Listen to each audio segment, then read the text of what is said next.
Sherry, the chef. Today we're going to be using up those leftover cranberries from Thanksgiving, and we're going to be using them to make a cranberry jelly. So not a cranberry sauce that you would serve on Thanksgiving, but a cranberry jelly that you might put on a bagel or toast or what have you. I'm actually going to be using this in a cheesecake. So we're going to be making this in my new cooking blender.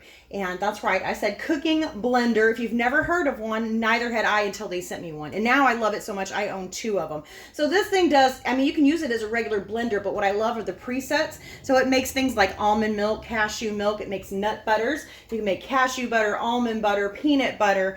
It makes soups. It makes baby food. And it has 2 patents pending. One is for the GM setting, which is what I'm getting ready to show you. And the other one is for sauce. So you can do like marinara, Alfredo, nacho cheese, just all kinds of things that you can do in here. And this thing actually has a heated wash cycle. So it washes itself too. I mean, it's pretty innovative. I'm in love with it. I've made so many different kinds of jams and jellies since I got it. So anyway, we are going to use about a pound of cranberries, which I've already rinsed and drained. So I'm just going to be adding those to my pitcher for my blender. And so you don't have to cook these or anything because it's going to do all the work for you. So there I've got all of my cranberries in here. To this I'm going to add just a pinch of salt. I'm going to add a teaspoon of vanilla. And I'm going to be using my measuring spoons that slide. I love these. You don't have to get out more than 1. And I normally don't even measure vanilla, but because I'm making jelly, I don't want to throw off like my liquid ratio in here.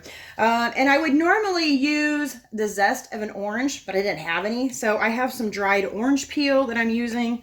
So we're just going to throw in some of that. And I'm just going to take a wild guess at how much to use. I really don't know. So hopefully it tastes good. And then I'm going to put in some lemon juice. So here's our lemon zester. And again, we want to put our lemon in cut side down. That way it makes sure to get all the juice out. And as you can see, it will actually turn it inside out. So there's not a drop of juice left in there. I love our citrus press. And ours is only priced, I think, at like $21. It's in the $20 range. I just know I priced it with another company and it was $35. Theirs were $35. All right, so the one other thing I'm going to add right now is going to be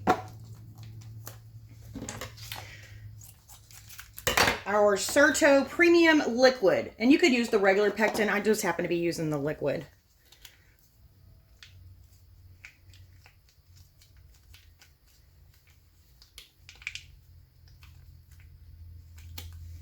And I'm going to put in just a quarter cup of water. And that's it. That's all that's going to go in there for right now. And then we're going to let the blender do all the work for us. So I've got it in here. I'm going to put my pitcher back on here. And it's nice. It's got a little helper handle right there. Because it's a glass pitcher and it has to be able to cook in here to the point of making jelly. Anyway, we're going to replace our lid. And, oops, going the wrong way. There we go. So now all I need to do is turn my dial to where it says jam and then push start. So when I push start, it's going to start blending and it's going to start cooking. And then in a little bit, probably 20 minutes or so, it's going to ask me to add the sugar. So I'm going to go ahead and let it do its job and I'll see you back here in just a second. So we've just reached the second stage of our jam jelly process here. Our blender has started to beep and it now says add. So it's up to, well, it was at 205 a minute ago. It's at 203 degrees. So it's going to reach a full 220, which is what we need for our jelly to set up. And now what we're going to do is add in 2 cups of sugar. Replace the lid.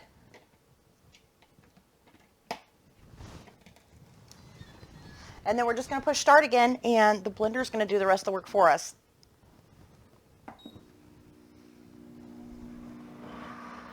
Our blender just finished beeping, so that means our jelly is completely done.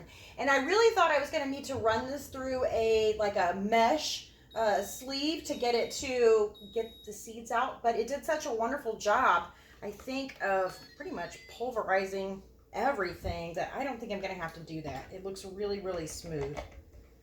And so, because it's in a pitcher, all I have to do is pour this straight into